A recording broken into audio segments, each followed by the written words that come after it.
नमस्कार दोस्तों, stock market studies में फिर से एक बार आपको स्वागत है। तो आज मैं यहाँ पे बात करूंगा कोल इंडिया के बारे में, क्योंकि अब देखिए बहुत दिनों के बाद कोल इंडिया के ऊपर मैं अलग से आपको वीडियो के यहाँ पे बना के दे रहा हूँ, क्योंकि आज के दिन इस कंपनी के ऊपर एक जबरदस्त उछाल देखने को मिलेगा। क्योंकि करीबन करीबन देखा जाए तो 4% तक तेजी देखने को मिला और बहुत दिनों के बाद इस तरीके से तेजी आपको आपके सामने यहाँ पे देखने को मिला। तो कौन सा वो कारण है जिस कारण के लिए आज के दिन इस स्टॉक में इतना शानदार रैली आपके सामने आज के दिन हो चुके हैं। तो एक एक करके मैं यहाँ पे सारे डिटेल्स आपके सामने डिस्कस करने वाला हूँ, तो वीडियो को पूरा देखते जाइए। और अभी तक आपने इस चैनल को सब्सक्राइब नहीं किया तो जरूर सब्सक्राइब भी कर लीजिएगा, क्योंकि आपको daily basis stock market information and update चाहिए तो इस चैनल में बने रहिए। और आप अभी तक टेलीग्राम के चैनल ज्वाइन नहीं हुआ, डेली बेसिस आप इंटरडे लेवल में काम करते हैं तो एक बार ज्वाइन होकर देखिए। आपको अच्छा नहीं नहीं लगेगा तो आप स्टॉक मतलब टेलीग्राम से निकल जाना। और साथ ही साथ अभी तक डीमैट अकाउंट ओपन नहीं किया तो इसका लिंक भी आपको नीचे मिल जाएगा, उस लिंक में जाकर आप ज्वाइन भी कर सकते हैं। तो यहाँ पे सारे के सारे लिंक नीचे आपको अवेलेबल हो जाएगा। तो चलो देख लेते हैं आज के दिन का कौन सा वो न्यूज है जिसके कारण बहुत दिनों के बाद इस स्टॉक में एक शानदार रैली देखने को मिला।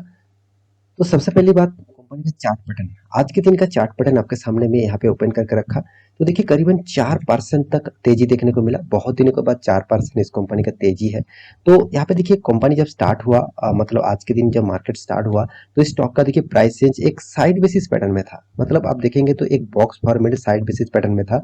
और यहाँ पे बहुत दिनों के बाद देखिए एक रैली आपको मतलब 50 टाइम्स के बाद मतलब मार्केट 50 टाइम्स होने के बाद एक अच्छा खासा रैली देखने को मिला। करीबन करीबन 12 बजे के बाद इस स्टॉक में एक शानदार रैली, और इस जो रैली था वो करीबन करीबन 4% तक रैली यहाँ पे अप्रोक्सीमेटली 4%, 3.5-4% तक रैली देखने को मिला।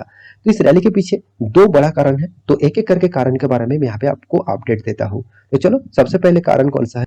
तो सबसे पहले जो कारण है यहाँ पे 2 दिन मतलब एक दिन पहले इस न्यूज को अपलोड किया गया था, वो भी देखिए द इकोनॉमिक टाइम्स के ऊपर। इस न्यूज चैनल के माध्यम से आप इस न्यूज को डेटा को देख भी सकते हैं। तो यहाँ पे देखिए क्या बताया जा रहा है। यहाँ पे जो बताया जा रहा है कि यहाँ पे देखिए mining resume eight Coal India. Mining resume eight Coal India northern मतलब नॉर्दर्न साइड जो है वो वहाँ पे क्या होने वाला है। जो नॉर्दर्न साइड का नॉर्दर्न पॉइंट्स जो है वहाँ पे टोटली जो माइनिंग का जो टोटल प्रोजेक्ट था वो अभी ओपन होने वाला है। तो यहाँ पे ओपन होने का जो रीजन है, ओपन होने का जो मेनली कारण है, उसी के कारण स्टॉक में एक तेजी देखने को मिला। क्योंकि देखिए एक्चुअली आप एक ठंडे दिमाग में सोचिए, क्योंकि जितने सारे कंपनी से अगर उसका बिजनेस अगर बंद रहेगा तो उसका रेवेन्यू कहाँ से जनरेट होगा। तो सेम टू सेम यहाँ पे कंपनी का जो नॉर्थ साइड में जो इसका जितने सारे प्रोजेक्ट था, जितने सारे माइनिंग प्रोजेक्ट था वो बंद था। अभी वो ओपन होने वाला है क्योंकि गवर्नमेंट ने उसको परमिशन दे चुके हैं, तो इसलिए ओपन होने वाला है। तो इसीलिए पिछले दिनों का न्यूज के कारण ही आज के दिन तेजी देखने को मिला। सेम टू सेम और एक कारण भी है यहाँ पे। जो दूसरा कारण है वो दूसरा कारण आपको मैं जरूर दिखाऊंगा। तो उससे पहले इस कारण को थोड़ा सा डिटेल्स में समझ लेते हैं। देखिए माइनिंग रिज्यूम सैटरडे के दिन at Coal India northern points. तो where output was stealing due to delay over land acquisition and.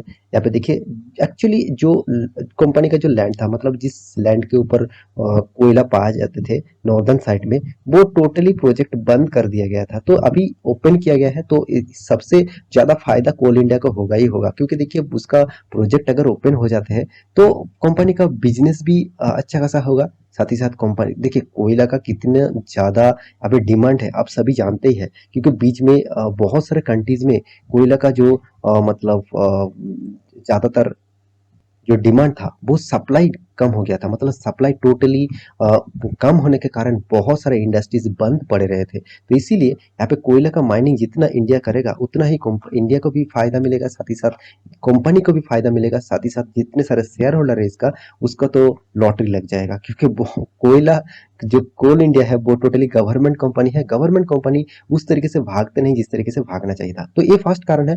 दूसरा जो कारण है जो आज के दिन रिपोर्ट के माध्यम से आया, वो भी देखिए बिजनेस के ऊपर इस न्यूज चैनल को पब्लिश किया गया। तो यहाँ पे भी आप देख सकते हैं कोल मिनिस्टर यहाँ पे देखिए प्रहलाद जोशी, उन्होंने क्या किया announce CSR projects for development for मतलब CSR जो प्रोजेक्ट है वो भी कहाँ पे, असम में। तो असम में जो प्रोजेक्ट था CSR उसको मतलब फिर से ओपन करने का यहाँ पे फैसला दे चुके हैं। तो एक्चुअली दोनों ही गुड न्यूज़ है कोल इंडिया के लिए। तो इसीलिए कोल इंडिया आज के दिन इतना शानदार रैली दिखाया। तो सेम टू सेम इसी के लिए कोल इंडिया के ऊपर एक अच्छा खासा टारगेट भी रखा गया है। वो टारगेट भी कितना है वो भी आपको देखना चाहिए। तो चलो देख लेते हैं वो टारगेट कितना है। तो कोल इंडिया का जो टारगेट है वो किसने दिया? सबसे पहली बात वो दिया एचडीएफसी सिक्योरिटी। आप सभी जानते हैं एचडीएफसी के बारे में, जो actually housing development finance company है। तो वो इस कंपनी के ऊपर एक टारगेट रखा है और एक अच्छा खासा टारगेट भी रखा है। वो देखिए 225 इसका टारगेट। तो अभी फिलहाल जो आज के दिन का जो प्राइस है इस कंपनी का, वो देखेंगे तो करीबन करीबन इसका प्राइस आज के दिन चलो देख लेते हैं 192। एक्चुअली ओपन हुआ था 186 में, तो उसके बाद 192 गया और इसका टारगेट रखा है 220 के ऊपर। तो एक अलग सा टारगेट रखा है, एक अच्छा खासा टारगेट यहाँ पे रखा गया है। देखिए कितना दिनों में टारगेट होगा, सॉरी 125 का टारगेट है। तो यहाँ पे 125 का टारगेट मैंने नहीं रखा, एचडीएफसी सिक्योरिटीज ने रखा। तो एक दिग्गज कंपनी ने यहाँ पे टारगेट रखा, मतलब उसको फॉलो करे ना करे वो तो आपके बात है। फिर भी मैं जरूर कहूंगा कि इस तरीके से टारगेट अगर कोई भी कंपनी के ऊपर रखा गया है तो कंपनी के लिए ऑब्वियसली कुछ ना कुछ तो पॉजिटिविटी जरूर है, जरूर उन्होंने देखा होगा। तो इसलिए टारगेट उन्होंने इस तरीके से रखा है। तो आप क्या इस टारगेट को फॉलो करेंगे कि नहीं करेंगे, वो खुद आप डिसीजन ले सकते हैं, क्योंकि डिसीजन आपका है, क्योंकि आपका इन्वेस्टमेंट होगा। तो मैं तो लॉन्ग टर्म के लिए जरूर सोचता हूँ। तो लॉन्ग टर्म के लिए क्या इस कंपनी फ्यूचर के लिए बेस्ट रहेगा, क्या फ्यूचर के लिए इस कंपनी में निवेश करना चाहिए? तो ऑब्वियसली उसके लिए आपको सारे डिटेल्स इन्फॉर्मेशन देखना पड़ेगा। तो चलो देख लेते हैं उसके इन्फॉर्मेशन के बारे में। तो देखिए कंपनी का मार्केट कैपिटलाइजेशन जो है वो 1,18,000 करोड़ से भी ज़्यादा है। कंपनी का पी रेशियो चलो एकदम लो लेवल में है। इंडस्ट्रीज पी रेशियो भी देखा जाए तो एक थोड़ा सा अप्स एंड डाउन लेकर चल रहा है। तो इंडस्ट्रीज पीई रेशियो से देखा जाए तो कंपनी का पी रेशियो थोड़ा सा कम है। करंट जो प्राइस है वो आज के दिन 193 करंट प्राइस है, और इसका जो हाई एंड लो प्राइस है देखा जाए तो 204 एंड 132। तो हाई एंड लो प्राइस देखा जाए तो कंपनी हाई के नज़दीकी देखने को मिल रहा है, क्योंकि 193 इसका आज के दिन का हाई है और 52 का हाई जो है वो 204। तो ओवरऑल बात करूँ कंपनी हाई के नज़दीकी है, और तो एक अच्छा खासा लेवल में कंपनी अभी काम कर रहा है। कंपनी के जो सबसे जो चीज़ मुझे अच्छा लगा, कंपनी का जो कर्जा कर्जा देखिए ना के बराबर है। 3,500 करोड़ का कर्जा है। ओवरऑल बात करूँ कंपनी का जो कर्जा है वो ना के बराबर है, क्योंकि 0.08 कोई कर्जा नहीं बोलते, क्योंकि कंपनी का एनुअली इनकम 12,700 करोड़ है। तो आप इस कंपनी को डेट फ्री कंसिडर कर सकते हैं।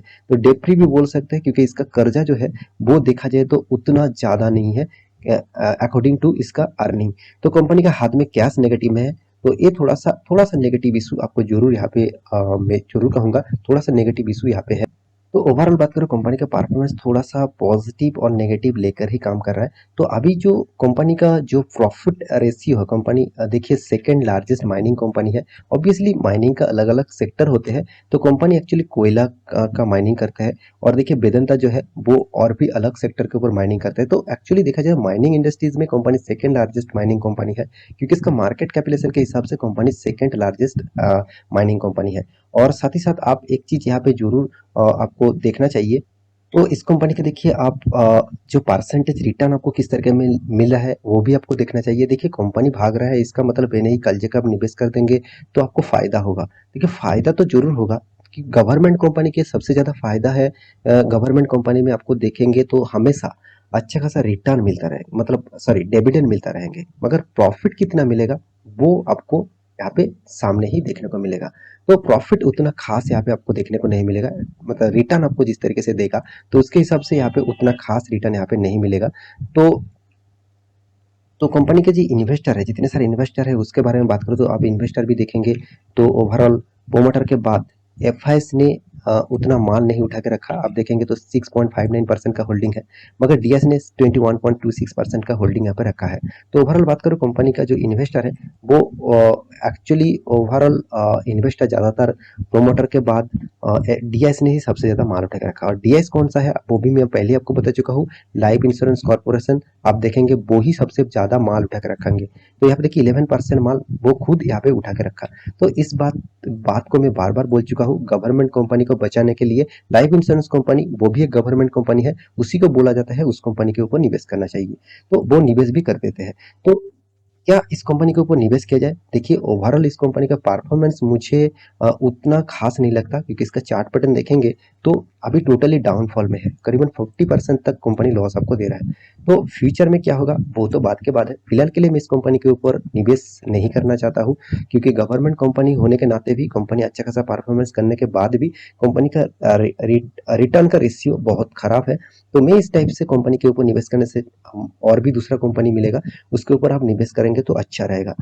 तो आप जितने सारे दोस्त निवेश करके रखे हैं तो ऑब्वियसली आप होल्ड कर सकते हैं। बाकी आप रिसर्च करिए, उसके बाद आप डिसीजन लीजिए। तो आशा करता हूँ सारा जानकारी आपको मिल चुका है। मेरे वीडियो अच्छा लगे तो लाइक करना, दोस्तों के साथ शेयर करना और चैनल को सब्सक्राइब भी करना। मिलते हैं नेक्स्ट टॉक लेके, तब तक के लिए अच्छे से रहिए, अपने ख्याल रखिए। Bye bye.